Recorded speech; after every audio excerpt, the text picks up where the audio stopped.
गतिविधि देखेंगे और इस गतिविधि के माध्यम से हम जानेंगे अपने सौर मंडल। अब सौर मंडल क्या है, ये किससे मिलके बना है और ये कैसे काम करता है, इस गतिविधि के माध्यम से आपको बहुत आसानी में समझ में आ जाएगा। सौर मंडल जो है हमारा वो बनता है सूर्य और 8 ग्रहों से, ठीक है। इन्हीं में हमारी पृथ्वी भी है। जिस ग्रह पे हम रहते हैं वो हमारी पृथ्वी कहलाती है।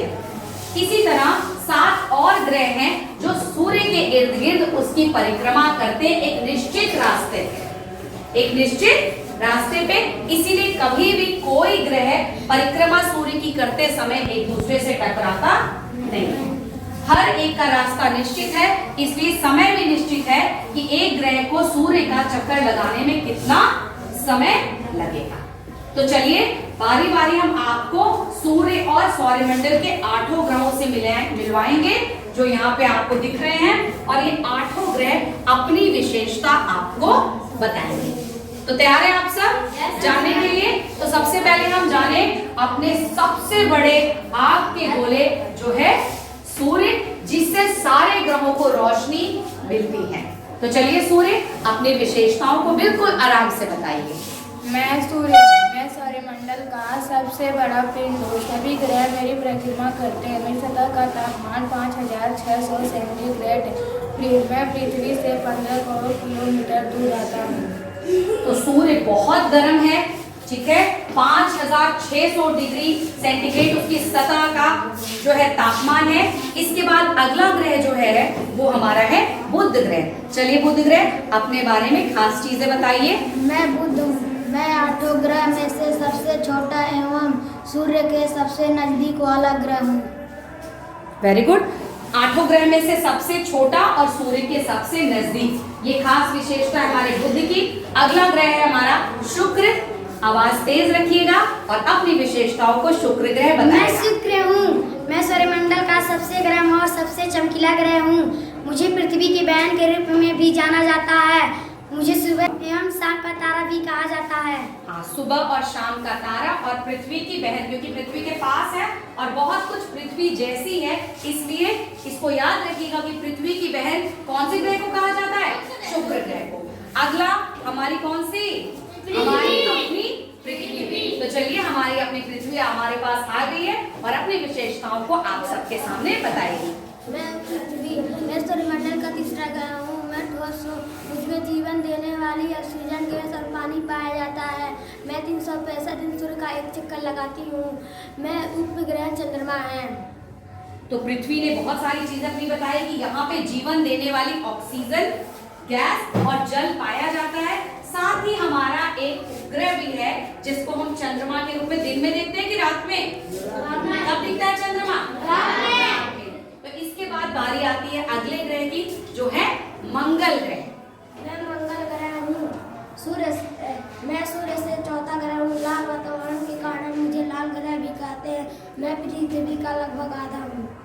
तो मंगल ग्रह पृथ्वी से छोटा है और कभी भी ये आपको दिखेगा तो किस तरह का दिखेगा? लाल रंग का।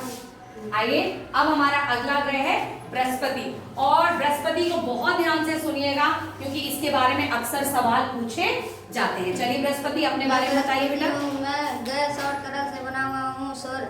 मैं सौरमंडल का सबसे बड़ा ग्रह हूँ। मेरे 12 उपग्रह हैं। मेरा प्रयास पृथ्वी से 11 गुना अधिक है। इनका व्यास जो है यानी कि इनकी जो चौड़ाई है पृथ्वी से 11 गुना है। और जैसे हमें एक चंद्रमा दिखता है ना, वैसे अगर आप बृहस्पति ग्रह पे चले जाएं तो आपको एक साथ 12 चंद्रमा दिखाई देंगे। साथ ही याद रखिएगा सौरमंडल का सबसे बड़ा ग्रह कौन सा है? बृहस्पति।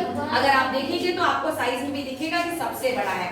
और अब हमारी नटखट शनि। चलिए मैं शनि हूँ। गैस से बना हूँ। मुझे चमकदार बर्फीले छल्ले पाए जाते हैं। मेरे पास लगभग 83 चंद्रमा है। अरे बाबा, इनके पास कितने चंद्रमा हैं? 83।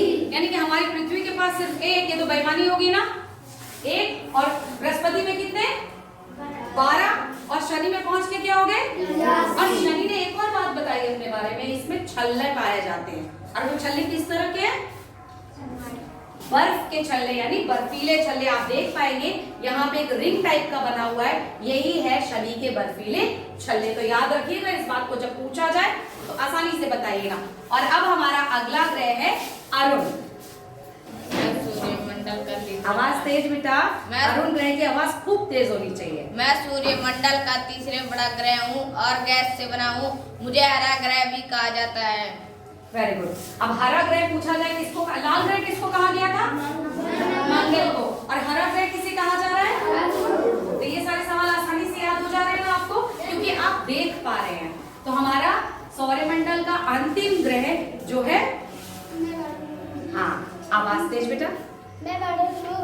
मैं सौरमंडल का तीसरा सबसे बड़ा ग्रह हूँ और सूर्य से दूर भी मुझे अंग्रेजी में नेपट्यून कहा जाता है। तो सारे ग्रहों के अपने अंग्रेजी में नाम है। इसी तरह से जो हमारा वरुण ग्रह है उसको नेपट्यून कहा जाता है।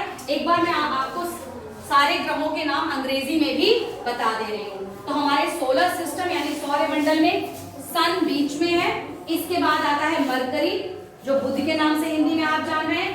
शुक्र है, ये हो गया वीनस, क्या कहा जाता है वीनस। और पृथ्वी को आप सब जानते हैं, ये अर्थ कहा जाता है। मंगल ग्रह मार्स, ठीक है। इसके बाद बृहस्पति को कहा जाता है जुपिटर, ठीक। इसके बाद ये है हमारा शनि जिसे हम कहते हैं सैटर्न, ठीक। तो इस तरह से हमारे सारे ग्रह पूरे हो गए। अब मेरे कुछ सवाल हैं, सारे आप सब बच्चे तैयार हैं? तो अब सारे ग्रह जो एकदम पीछे लग जाएं और इन्हीं को देख के सारे बच्चे मेरे सवालों के जवाब देंगे। आप सब तैयार हैं इस सवालों के लिए? तो शुरू करें अपने सवाल। सबसे पहले बताइए, सबसे बड़ा ग्रह कौन सा है? बृहस्पति। किस ग्रह में छल्ले पाए जाते हैं? और ये छल्ले किस तरह के होते हैं? छल्ले। किस ग्रह में ऑक्सीजन गैस और जल पाया जाता है? Very good. सूर्य का तापमान किसी बच्चे को याद है? सतह का, यानी सूर्य पे आप पहुंचे, वैसे तो पहुंच ही नहीं पाएंगे इतना गर्म है, पर अगर उसकी सतह को अगर आप तापमान उसका नापे तो लगभग कितना बताया था सूर्य ने? सतह का तापमान 5600 डिग्री सेंटीग्रेड, ठीक है। इसी तरह से लाल ग्रह किसको कहा जाता है? मंगल ग्रह को हम कहते हैं लाल ग्रह। इसी तरह से हरा ग्रह किसको कहा जाता है? अरुण को। तो इस तरह से एक छोटी सी गतिविधि के माध्यम से हमारे सारे बच्चों ने सौरमंडल के बारे में जो विशेषताएं हैं, जो खासियत है सौरमंडल की, उसको आसानी से समझ लिया है। और हम आशा करते हैं कि ये जो आपने चीज देखी है और समझी है जीवन भर आपको याद रहेगी। याद रहेगी ना?